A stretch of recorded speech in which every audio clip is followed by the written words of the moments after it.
नमस्कार शेतकरी मित्रांनो, राज्यातील सर्व जिल्ह्यामध्ये आता लवकरच उघडीप मिळणार आहे।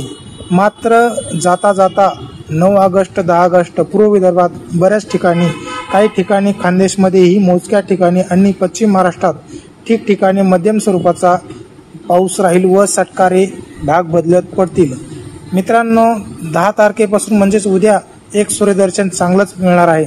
या सूर्यदर्शनात खंडाची चाहूल देखील मिळणार आहे। ज्या भागामध्ये पाऊस अपुरा पडत आहे त्या भागांना खंड त्रासदायक राहील, मात्र ज्या ठिकाणी पाऊस चांगला झालाय अशा भागांना खंड पोषक राहील। पश्चिम महाराष्ट्र, दक्षिण महाराष्ट्र या खंडात रडारवरती जास्त प्रमाणात आहेत, कारण की मित्रांनो 19 ऑगस्ट 2024 ते 20 ऑगस्ट 2024 या कालावधीमध्ये भाग बदलत जोरदार पाऊस देखील होणार आहे। मात्र काही ठिकाणी 100% पैकी 60% भाग घेणार आहे।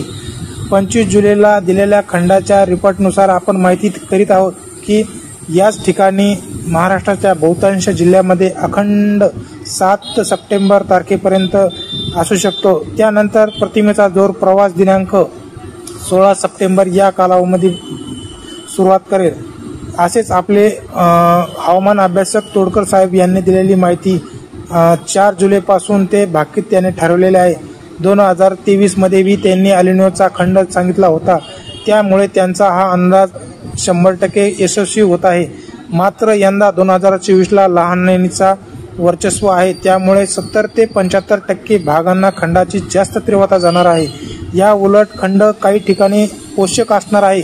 खंडामध्ये समाधानकारक पाऊस असल्यामुळे शेतकरी मित्रांना चिंतेचे प्रमाण कमी असणार आहे। मात्र परतीचा पाऊस कसा स्वरूपात धारण करेल चिंता लागलेली आहे बऱ्याच शेतकऱ्यांना। त्या संदर्भात आपण तोडकर साहेबांशी कॉल रेकॉर्डिंग मार्फत आपण डेली त्यांच्याशी कॉल रेकॉर्डिंग करत आहोत। त्यासाठी आपल्या चॅनलवर तुम्ही जर नवीन असाल तर चॅनलला सबस्क्राईब करा, कारण की असेच आपले पावसाचे अंदाज किंवा हवामान अंदाज आपल्या चॅनलवरती रेग्युलर पाहण्यात भेटतील। त्यामुळे सर्वांनी हा व्हिडिओ आपल्या शेतकरी मित्रांपर्यंत शेअर करा। तसेच शेतकरी मित्रांनो, तोडकर साहेबांनी असा अंदाज दिला आहे की मराठवाड्यामध्ये जसे ढगाळ वातावरण, विदर्भात ही सेम कंडिशनमध्ये त्याच हलक्या सरी, काही ठिकाणी पूर्व विदर्भामध्ये जोरदार पावसाची पण शक्यता त्यांनी वर्तवलेली आहे। आणि नंतर पाऊस उघडून सूर्यदर्शन चांगले झाले की काही तारीख अशा आहेत की ज्यामध्ये 10-11 ऑगस्ट तर शेतकरी मित्रांनो अशी माहिती संपूर्ण शेतकऱ्यांना पाठावे आणि सतर्क करावे।